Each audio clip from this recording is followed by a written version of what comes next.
You are welcome to another episode of the NEL show. Thank you so much for your contribution so far. Thank you so much for watching. Thank you so much for using what it is that you are watching to actually change your life. And thank you for sharing. Thank you for you who is going to begin to share the content that we currently produce for you. Today we are having a very, very, very important topic. We're having a very important topic and guest as well. We'll be talking about understanding the constitution, understanding your constitution. We've had at this time of this recording, we've had a couple of interesting times in Nigeria.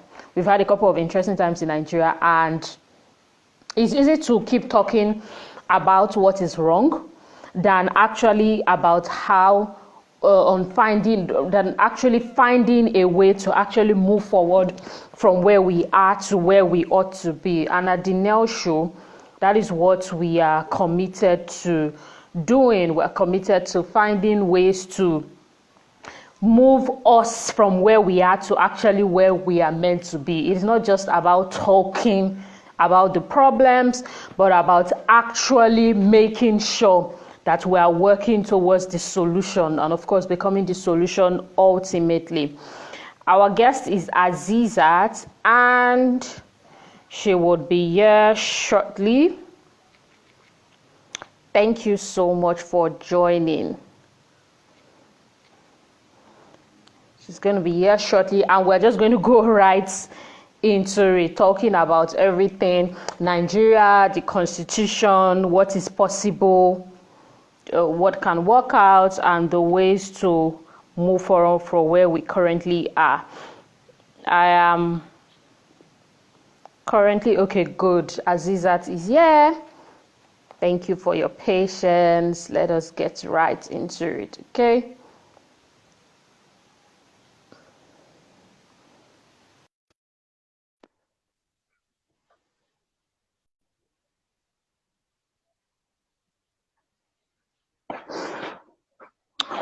Okay, so Azeezat is joining us now.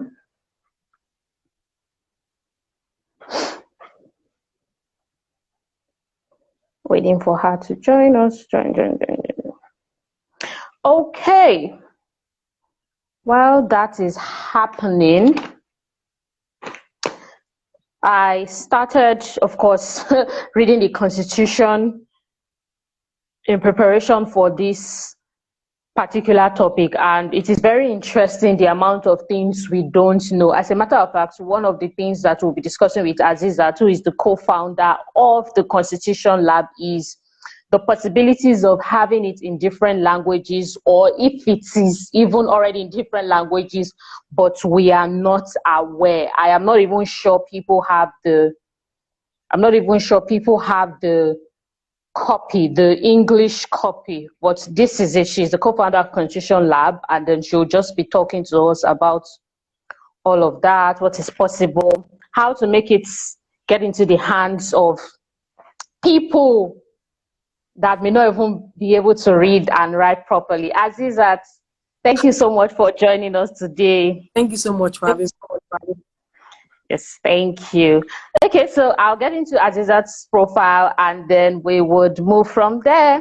Azeezat is the International Advisory Board Member for Liberia Youth Parliament. She's the Young African Leaders Initiative Network. She's also a medical doctor at Lagos State Health Service Commission. She's the co-founder of Constitution Lab. Azeezat is a fellow at Carrington Youth Fellowship Initiative. She's a member of Lagos State Youth Parliament, former speaker, Lagos State University Medical State Association Senate 2018. Azeezat likes to eat and watch movies. Azeezat, listening to you on radio the other day, I was just like, anyways, you saw the energy I used to approach you, to send you a message. I was just like, who is this woman? Like, who is this woman? And like, why is she not all over the media houses? Why is she not, why is she not everywhere? Why is she not in our faces? Like, Azeezat, how do you know so much, about just Nigeria and the things that you were discussing the other day? Thank you so much. First of all, the way you approach me, I think I message on how to enter somebody's DM, and that I thought that proper way to introduce yourself and meet such introduce yourself to somebody. So first of all, friend, get or some of the social media platforms. So I think that first of all, I'm passionate about education, and that is because I am someone that, well, growing up, I wonder why Nigeria is like this when we compare to other international countries. Why is it that we have problems? Why this problem? So I just felt that the rule of law, the constitution, if it is a rule that is guarding the whole nation, that is compulsory for Nigeria, so that sparked my interest in that conversation. We need to start knowing what we can see as rules that we can obey, that we move or bring about advancement, development, or whatever we want to place ourselves as a giant of Africa, as a trailblazers in the world, as one of the best countries. So I think that's one of it. Okay. Before we go on, Azeezat, your audio is breaking a bit. Okay.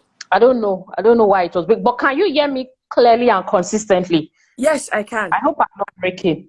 Yes. Okay, because I don't know why your own audio is breaking, but if we discover that again, we will just we'll just interrupt you, so we'll see what can happen differently. Thank you so much again, Azeezat. So I want us to start this conversation with telling us a bit about the Constitution Lab, which you are the co-founder of. Can you tell us a bit about Constitution Lab? Thank you very much. So Constitution Lab is a non-governmental organization that is led by young people. Currently, my founder, Mr. Brownson Ettenborough. So it is an idea, it is a project, it is an organization that is concerned and passionate about making sure that the average Nigerian, particularly youth, have the working knowledge of the Constitution. We believe that if we of young people going to have a future in Nigeria, a better future for every Nigerian, we think that civic knowledge is very, very important. So we felt that if this is an aspect that we can have, that very Nigeria that we need to talk about in terms of development, we have the health sector, we have housing, we have a lot of things to discuss. So we felt if more people understood the Constitution, understood how it is imperative, how it is compulsory, how it affects their daily life, how they can affect the Constitution, then we can start coming up to a situation whereby the quality of the average Nigerian is much, much better than we have right now. So that the laws, the decisions that we make will collectively move towards the development of Nigeria. So we thought, well, we will be concerned about education, and we'll be concerned about making sure that the average Nigerian have a good knowledge about what the Constitution says and how it affects them. Really, really important. We've been doing a lot in okay, yes, go ahead. Several projects. One of our projects, one of our offline is a quiz, whereby we are reaching out to secondary schools, and we want young people at that early stage to understand what it means to have rights. Them a lot of things, but not their rights. I just finished secondary school maybe a few years back, you understand? And having any knowledge of what my right is as a Nigerian or as as a citizen in this country. So we have that project. We also have community project whereby we go into remote areas that know that people do not know much of what the Constitution in government except during election period. So we discuss how they can Constitution bring about that change in the environment. We also have an online platform whereby we contribute to issues that concern the Constitution. We try to make awareness and bring up for discussion on Twitter, basically. That's really, really important. That's really important. And let me ask you further questions from there. How has it been so far? And what regions have you been able to cover? What states are you currently in? I'm in Lagos, actually. You're in Lagos, okay. Yes. How has it been, and what regions have you been able to really cover at this stage? Okay, so basically we've been only been able to cover the western region, part of Nigeria, Ogun State. We tried to reach Port Harcourt earlier this year, but COVID-19 was there, so we couldn't. And the organization is still in the baby state. Let me put it that way. Yeah. But they still we are seeing a lot of within the organization and so forth. So we are based in Lagos for now. Actually, we've reached 1 or 2 states here in the region. We tried to get to Port Harcourt last year, but because of this year rather, but because of the COVID, This year. reach out on that. Okay, no problem. So what has reaction been like, you know, the places you've been able to read, the quizzes, how has it been? Does it show you that we are far from it, or have you been able to discover that maybe a bit more people know more about the Constitution? What have you been able to find out with your outreaches? Okay, first of all, it's the general perception that most people don't know about the Constitution. It tells a lot of people don't know about the Constitution. Then the few who even know that these things might even exist in the Constitution, if don't believe it's actually a doable thing. A lot of people believe that, oh, this should be in the Constitution, and it's actually not in the Constitution. Once people like, oh, this might not be actually in the Constitution. Once people don't have any idea. So all in all, the Constitution is actually below. And I think that high time, if we just are talking about development in Nigeria, talking about prosperity, about world peace, talking about peace, progress, we need to start discussing the laws that guide and rule every citizen in Nigeria. So the perspective we've gotten that less people than we assume know about the Constitution, understand what and what is not in the Constitution. And I think one of our biggest pride is the Constitution quiz, because then we realize that the children are malleable. And true.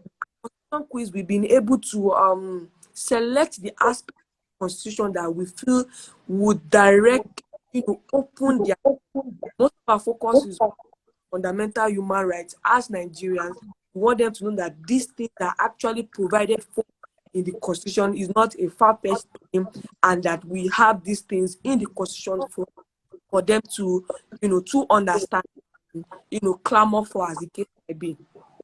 Okay, that is really interesting. Okay, so Aziz, at this conversation, is going to be in as basic terms as possible, as basic term as possible, because just like you said, well, maybe a few 5% or so know the Constitution, and maybe they even know it because maybe they work in public office or whatnot. Yeah, I think the set of people that know it in the legal aspect.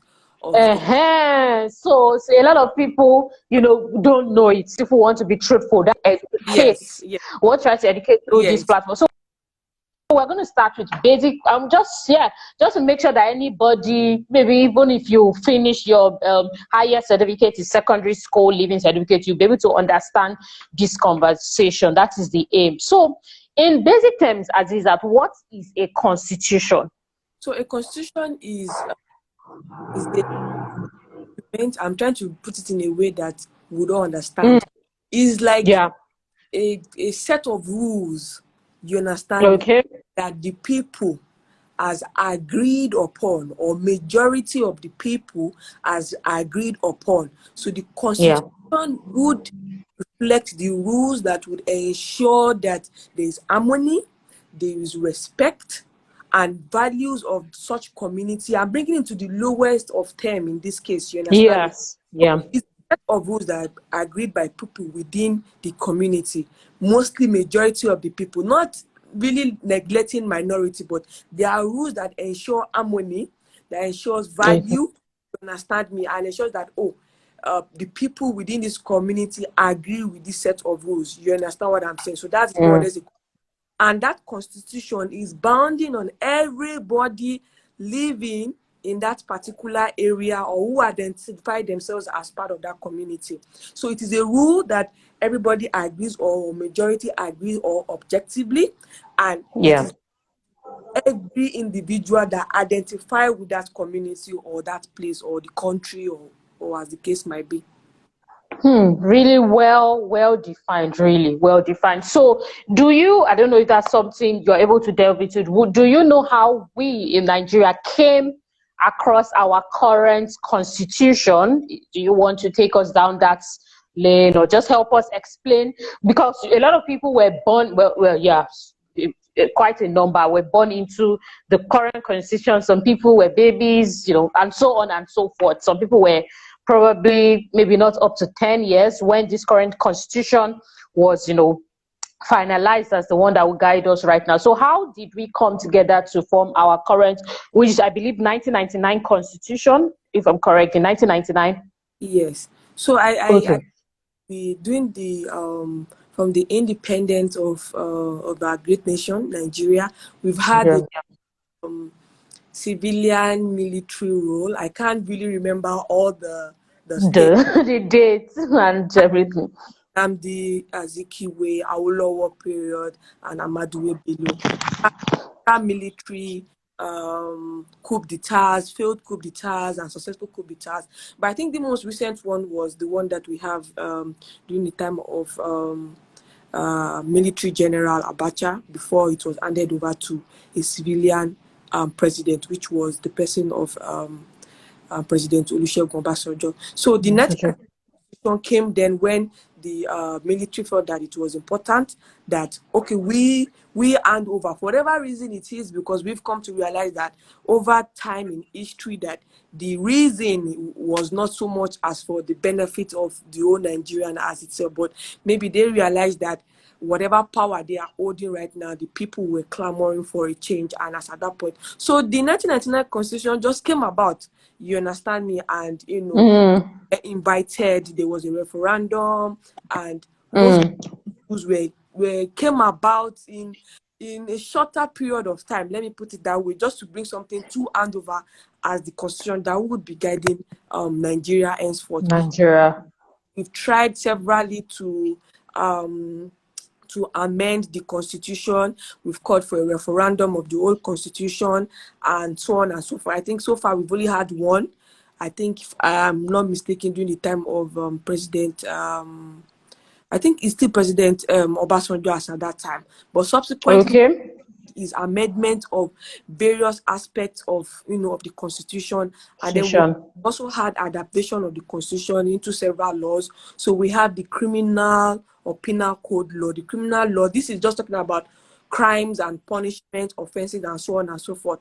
So that is divided into two. We have the penal code and the criminal code. So the criminal code is majorly used by southern part of Nigeria, while the penal code is used by the northern part of Nigeria. So there's a slight difference between both of them, because there's some things that as crime in this aspect of the southern part of Nigeria that is not considered as a crime in the world, in the northern aspect of Nigeria. Most of those rules has to do with women's rights and some of those other issues. So see that here, mutilation is not allowed, domestic abuse is not allowed, but in that case, the penal code still allows for such because it is culturally accepted and so on. So we also have the act or the electoral law that also breaks down electoral processes, INEC, election, tenure in offices, whatever you might think about how elections should go on in Nigeria. Mind you, these laws are extracted from the constitution itself and then made bigger. So we talk about what age election should be, registration of parties, and so on and so forth. Then we also have the Labor Act. Also, this act, merged together with the constitution itself. So the Labor Act also has to do with employer-employee relationship. So Labor Act shows, okay, I think that I can hear you. I think I'll wait. Okay. Yeah, I can hear you. Okay, you was network. Oh, okay, I can hear you. Have the Labor Act, employer, both in the private sector and in the public sector. So what is employment, what is retirement, what is pension, so on and so forth. And then have I think there's one other act, forgetting one other act, but when I remember, let us. You definitely sure.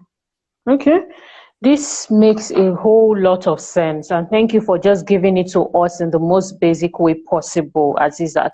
Now, I want us to talk about the penal code you're talking about, which is basically the differentiating, let me put it as, is it laws between the North and the South at this time?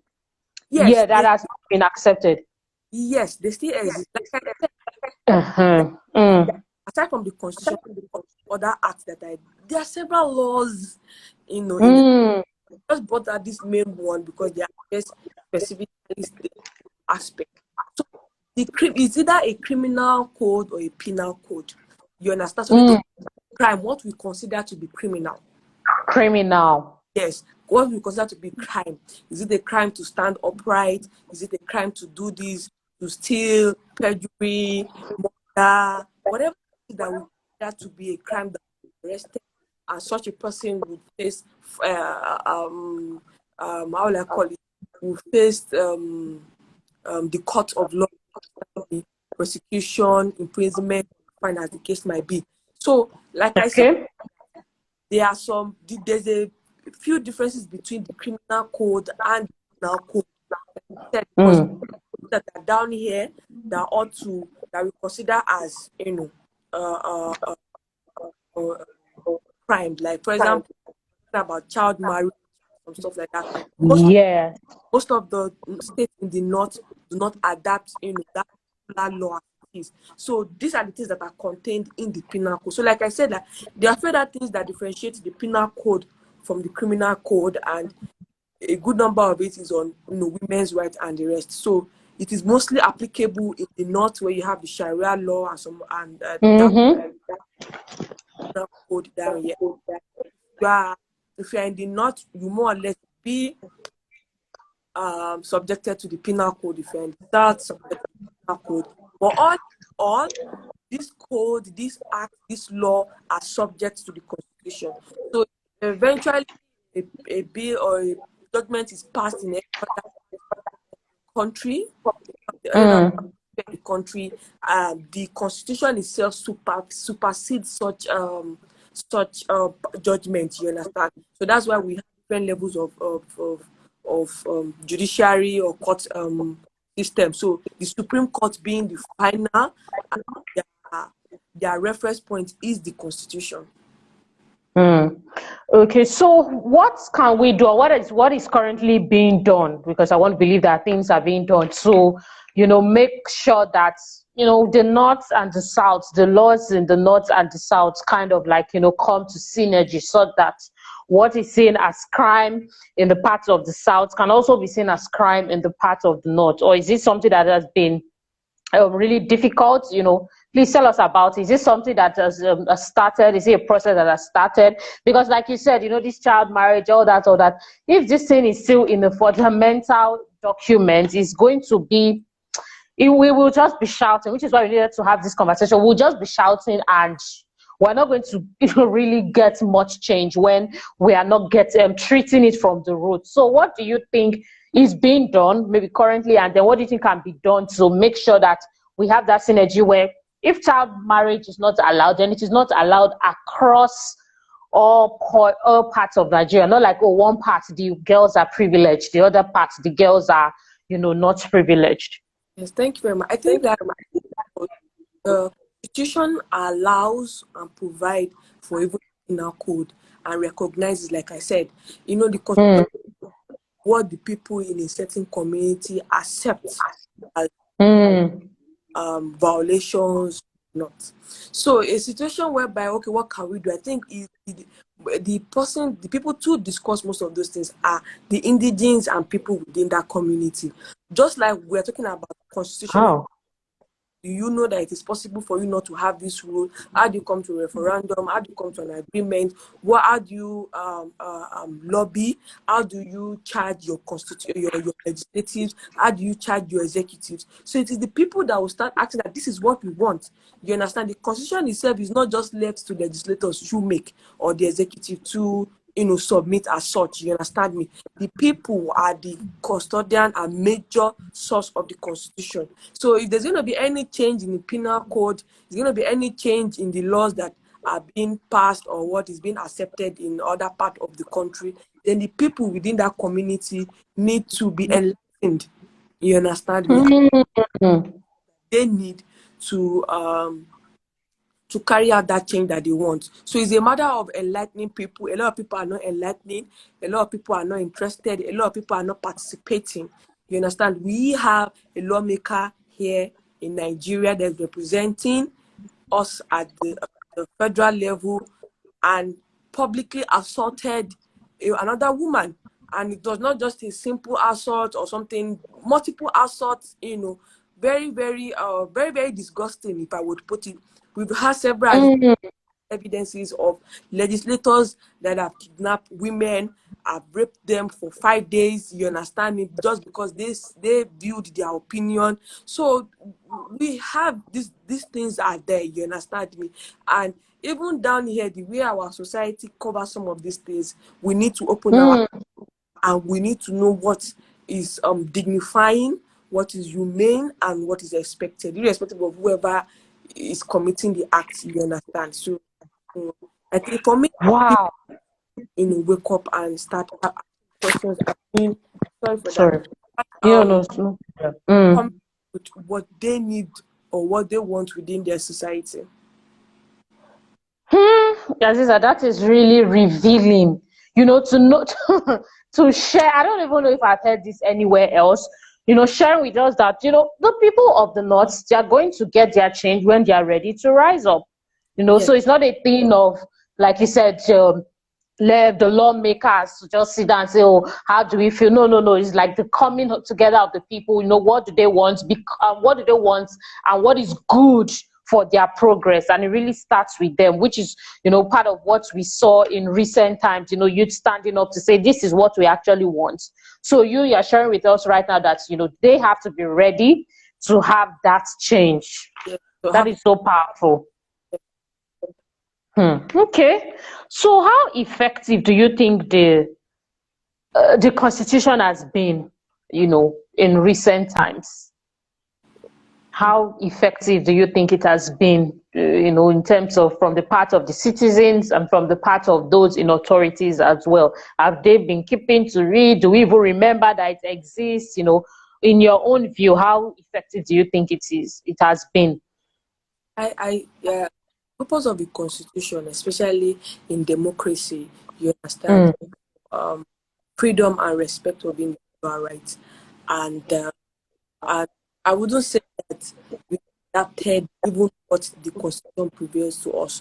Not to talk of Constitution, not to talk of improving on the Constitution, and not to talk of positioning ourselves in a place that would serve as examples to other African countries and even the world. So the Constitution itself has not even been used by Nigerians as it were.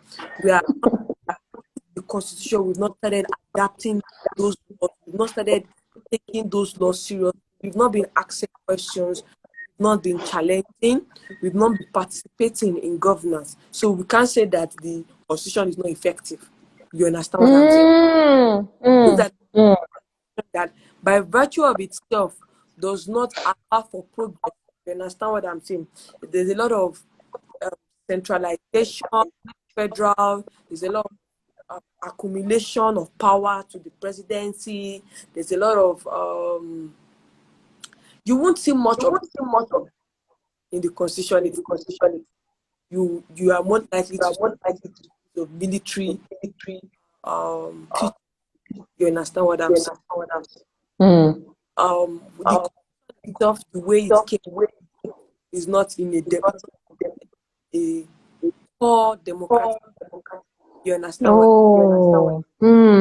Not at at a point where there's a collective vision that in ourselves, that's put what we have together. So if standing by yourself, for realization of power, there's a lot of there's less presentation of people. Despite the fact that we make better character, that still have to dig into what the so by stuff you understand what I'm saying. Nigerians need to start what it is, you understand, and like when there's making use of it, we are not ensuring that our government is what is following such rule as cases. Wow. You know, I started to laugh when you said, you know, it was funny. Of course, you didn't say it in a funny way, but it was actually funny. Where you're like, we can't even say that it is effective or not effective when we've not even adapted it, and that is just so. That's something to think about. Yes. That's something to think about. But don't you think, in my own opinion, I think that that's a good place to start right now, you know, in this era of youth takeover, or in this era rather of youth rising. Don't you think it's a good place? Because what I see is a lot of people are talking about so many other things apart from that. So maybe there's a 1% that's talking about this, but you know, people are talking about every other thing apart from this. So don't you think this is a good place to start? Or, you know, have Nigerians or have most Nigerians seen it as something that's, you know, is not important to move us forward? What is your view on that? I think that by virtue of what I do, it's an indication believe that knowledge about the constitution, even the existing constitution, is essential. You know, before we can make plans for the future. And I think that of the movement for me was sorry Azeezat, you're cutting off in between. I don't know if you need to reposition your phone so that we don't miss any important word that you're saying at all. Okay. I don't know why that's happening. Can you hear me now? Yes, I can hear you now. Okay. So like yes, you're saying by virtue of that we know and we believe that knowledge of the constitution, the existing constitution, is paramount if we are going to even get where we are. We already know what we have. We know what is wrong with what we have before we can before we can do it. So the discussion there is that it is imperative that people know about the constitution, but then we now talk about whose responsibility is it to teach people about the constitution. We live in one of the moments for me is the Not Too Young to Run bill. I think that motivated me a lot, despite the fact that because there's a political angle to it and stuff like that. It motivated me. This was a bill sponsored by youth. This was a bill that, you know, we ensured that a good number of the states in Nigeria adopted, you understand, before it went to the presidency, and then we agreed to reduce the age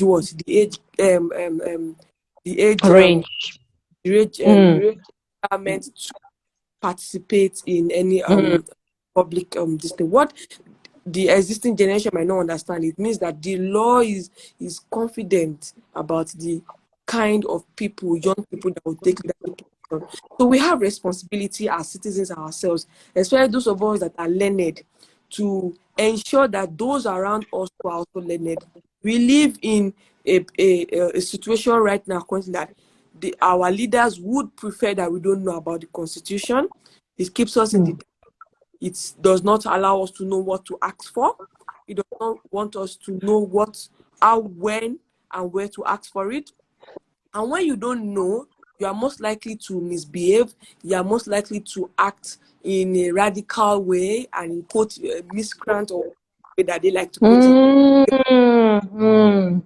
We are frustrated. Talking about the recent in Lagos, Nigeria. Yes.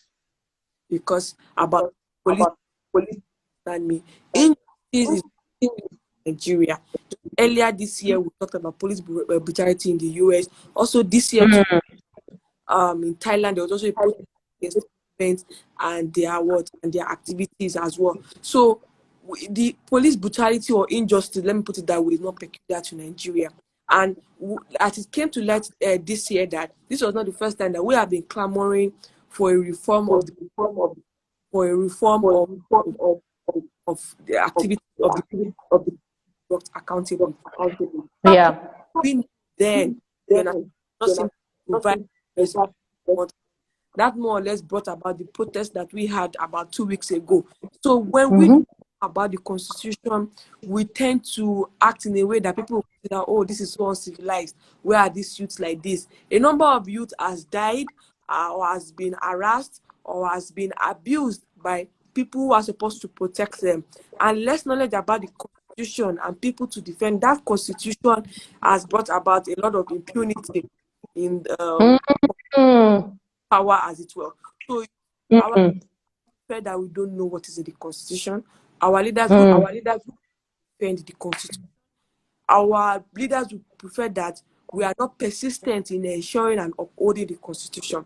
And it's something that is not only about fighting power or this, so imperative on us as well to obey the constitution. So as civilians or as citizens, we don't expect you to break the law and then you now want to cruise up to find a way to overturn the law or say it's because of how you're feeling or something. That makes sense. So with it is important that civic education, most important, it has nothing to do with the fact that you have a degree or the fact that you have a bachelor's degree or you have spoken English. You understand me? It's education, a common knowledge, like sensible thing, like something that you have to use your sense for.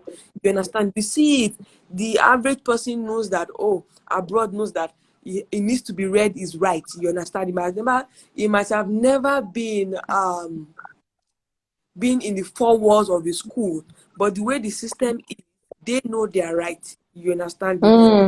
If they are not read they are right, the case might even be thrown out of the court of law, that this person doesn't even know what is being arrested for, and that and it's not because people in power want people to know.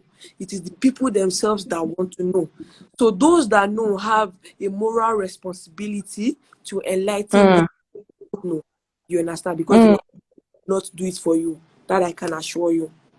I'm assure you. Absolutely. So what is your view on how the constitution can be broken down into different languages, you know, so that's I mean, the basic, anybody can be able to access it, at least if you can read or write. You know, not being able to read or write is a different conversation, not for this particular edition, but what can we do? Is it currently in different languages? I don't even know if that's currently, if it is currently in different languages, you let us know. But then if it is not, how can we make that happen? And is there any way, you know, I checked, of course, I had to be reading the constitution ahead of our meeting. And Azeezat, what I realized that if you're not interested in national building, in nation building, if you're not interested in Nigeria, you're not going to feel like, what's this? Like, let me close it. You have to be present. It's not even something you can rush. It's something, oh yeah, it's 100 and something pages, but it's not something you can rush and say, oh, I'm just, no. You will read, you pause, you think about it, you know, how it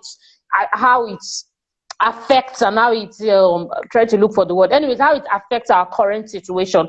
So what, in your own view, do you think we can do to make it, should I say, much more appealing? I don't know if that's the word, but maybe for that's number one. And number two, different languages for people to understand their different cultures in Nigeria. Okay, yes. I first of all, there's not an adaptation of the Nigerian constitution. Okay. Individual apart from English. Yes. So all state, local communities, NGOs adapt or translate some aspects of the constitution, understand, for the purpose of education, as the case might be. So there's nothing official for an official adaptation of various languages that we have in Nigeria. So that being said, of course, education is very important when you're trying to drive a message or you're trying to bring about behavior or perspective of any ideology or any situation as the case may be. So definitely take into account the level of literacy in Nigeria, then it's possible that we have this conversation in languages that people know, and that they are trying to say so hard in English exists in other languages that when they listen to it in their languages, then it brings an amount of understanding and a way whereby they can relate to what you are trying to talk about. Also, it is very important that all the aspects of the constitution, it's not every Nigerian that will be interested in one aspect of the constitution. Of course, every word is. So people just don't like it. It's just don't like reading. We are not lawyers. We are not legislators. But the good thing about it is that there's an average, level of knowledge that you expect every person, every Nigerian to have. Like take for example, their civic rights, their civic responsibility, as the case. So right is different from responsibility. The right are entitled to because you're a citizen of Nigeria. Nigeria Is encapsulated in the fundamental human right to life, freedom of movement, this and that. There are many things that are there. So people need to know this and people need to know what it means. You understand what I'm saying? Now, responsibility means that you have some responsibility to the country as a citizen of Nigeria. Some of this responsibility can be mandatory. Some of them can be what at your own pursuit, but all of them are important. So the responsibilities that are mandatory are the ones that we consider as what? As crime, or that thing that you must do. You understand me? So if you commit a crime, you can't say that, oh, I'm not going to face this judgment when you're in Nigeria. So you have the responsibility to obey the law. You have the responsibility to pay your tax. You have the responsibility to pay your levy. You have a lot of responsibility as a Nigerian. You understand what I'm saying? So yes, I do. Things that you must do. The things that are mandatory are the things that you must do or must not do that come with a punishment. So if you don't do them, there's a punishment. If you do them, there's a what? There's a punishment. Now the thing that your own what? At your own purview, you understand? One of those things is participation in governance. You understand? Election process, getting your PCB, permanent PVC, getting your PVC, participating in the election process, knowing about your candidate, accountability, questions, participating in town hall meetings, participating in budget presentation and public hearing of policy, making sure that, oh, there's a policy, then, oh, I need to put in my voice. Do you understand what I'm saying? If you don't support the policy, or if you don't know anything about the policy, nobody's going to come and arrest you. That why didn't you support this policy? Why didn't you vote for it? Why didn't you comment on it? Nobody's going to say, oh no, you didn't come for public hearing on this bill, so you have a fine of this. No. Know that when the policy is passed and you don't know anything about it, your view has not been assessed, and this constitution passed mandate on you. You understand what I'm saying? Yeah. Then you have a disadvantage. So if you say that, oh, I'm not going to vote this, oh, Nigeria is doomed, blah blah blah, you're not going to leave Nigeria. You understand me? In the next few years, person that in there, you understand what I'm saying? Whatever he does would affect your life directly. And then you can't say, oh, what is there to ask about accountability? I beg, I'm not interested. If you do not ask for whatever it is that they are doing will definitely affect your life. So they are different from laws that you must obey, traffic light, murder, whatever it is, forgery, whatever it is, laws that, okay, if you do them, you'll be arrested. If you don't do them, you'll be arrested. You understand what I'm saying? You don't pay your levy, you can be fined, you can be arrested. You understand what I'm saying?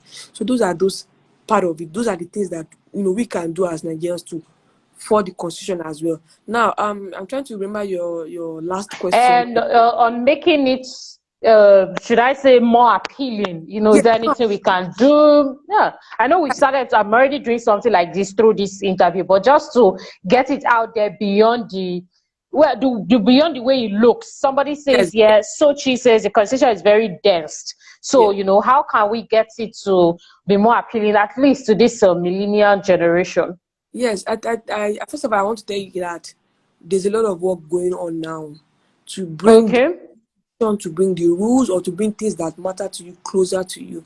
For some of us that are on social media, that we're in the tech age, we're in the internet age, there are a lot of information on the net in beautiful, simplified graphic style. We've had some adaptation in movies, we have adaptations in drama.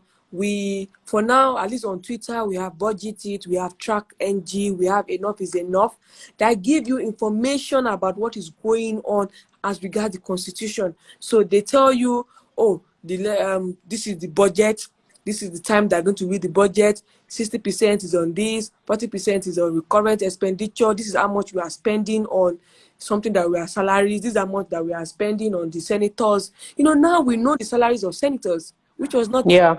was not done before. And Some that years ago. an important law or act that I so love, which was enacted in 2011. That is the Freedom of Information Act. So this act allows us to ask a lot of questions just as a citizens without so much trouble. You understand what I'm saying? Yeah. Organization, non-government organizations that are already making use of it are asking questions. So if you want to know how much your chairman, local government has received for budget, when he received the budget, what he promised to use it, there are platforms that are available for you to do that. You understand? But you yourself, you need to be patriotic. You need to know. You understand what I'm saying? If you are saying that, oh, I want to know how to I want to know how to make this nice food. You understand me? Yeah. For the age of internet, you might not know unless you ask somebody that asks, might be tedious. But now you have all these things on YouTube. But you cannot sit down yourself and say, I don't even know how to. I just want to know You understand? without going to seek what it is. For it to go. So we have platform. We have enough is enough. Yeah, true. Yeah, and the NG to tracker NG. These are amongst other these things. These are the ones that we are familiar with. Platforms. Have the Constitution Lab. You understand? We have Constitution series where we discuss the Constitution. Oh, do you know that through the governor you can record the ID of police? Do you know that through the governor of the state you can accept the president can either accept, you can either accept the nomination for Inspector General of Police? Do you know this? Do you know? So we talk about these things. You understand me? And there are several opportunities for you to participate in any legislative or governance process within your community. But you need to want to know. You need to want to leave the oppressive state. You need to want to leave the ignorance that you are in. So if whatever suffer head is don't do you, when you are okay with the suffer head, you understand? When you're okay with the suffer head, you will come out. Because the information that's close to you, how will I call it? Is as close to you as your heart. You understand what I'm saying? But you need to be Fantastic. what we discuss with people at the community, that you need to be tired of the ignorance. You need to be tired. Your mumu must do. You understand? If your mumu, you understand me, you won't. And when we have more people that are already that mumu have done, maybe it has do. Let us not go and be speaking on this thing. When you are tired of your mumu, Tired, yeah. a strong community, because no matter where you are, there are people that they have ulterior motive. There are people that just their own is to oppose what is. True. You understand me? So these people will always exist. They will always be people that that just want to think that they are above the law and stuff like that. So we need to bring a strong community. And one of the things that we do when we enter little communities is that we try to link them with non-governmental organizations. So when they are fighting for their rights, they're not just the only one that are fighting for their rights. Look at how well we did this. We organized ourselves during this NSAS protest. People that were arrested went through Mo and FK Abudu and the other legal team had immediate legal representation. I must give kudos to the legal system in Nigeria, in Lagos, as at that time. Those people were, in fact, Now, I for what they did, I would say yes, they are doctors as well as that, because the sacrifice was unconditional. You understand? Because I keep saying that doctors are the only ones that are unconditional in their sacrifice. Even when we go on strike, we still present ourselves at emergency because we know the importance. But during the exercise, we know we had lawyers midnight, afternoon, driving, not driving, walking. You know, the, the passion to preserve the constitution and the human rights was so obvious, and I had to just give it to those sectors really, really did well. So there was a system. You understand what I'm saying? Normally, if it was a protest, they would have arrested those people, and that would have been the end of it. You understand? But during those community, do you understand, that was willing to represent them, that was able to put everybody as a so that's it. We need to start talking about the community. We need to decide for ourselves, like I said, our mumu don't do. That's just it needs to be over. Thank you so much, Azeezat. We're coming to the end of this conversation. I wanted to ask you 2 questions.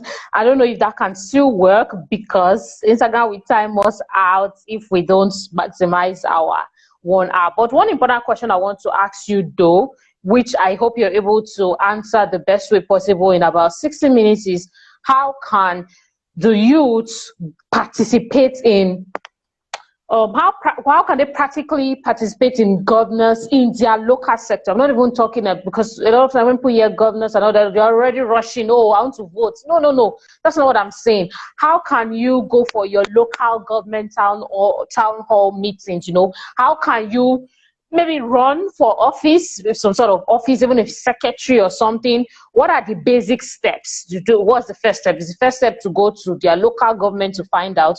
I just want you to help us with that in the next 2 minutes before we ask you your rapid fire question and close off. Okay, so I would just give some practical things that you can do immediately for any youth in any community. One, yes, you cannot be a lone person. You have to have a community. Okay. You understand? Okay. For your own safety, to ensure that you get results. 2, you need to associate yourself with other organizations that already have pedigree, that are already working in an aspect that you are interested in. You understand? And 2, you need to participate at the grassroots level. You need to be a youth. Whatever community that you are in, you need to impact the community. You're not going to come and try to go for election, council, and the people in the community don't know you, and then you're coming with people in the community. They need to know you. You understand? You need to talk to them in a language that they understand. While you might be them closer to them, don't just yank them. You know, that's what people do. We have some politicians, they're not grassroots people. You understand? They just do Baba Saleh or whatever, they just bring them in, and they don't know the people that they serve, and find it difficult to actually remember. So like I said, you can't do sorry. Excuse me. Sorry. Stay home. Today I'm going by myself. I'm going to go and ask. I gotta know what's going on in this local government.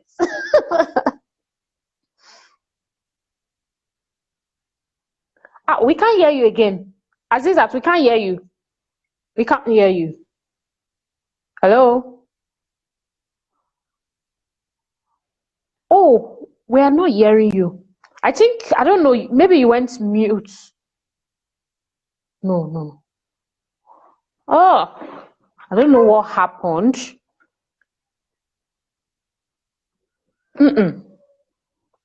No, we can't hear.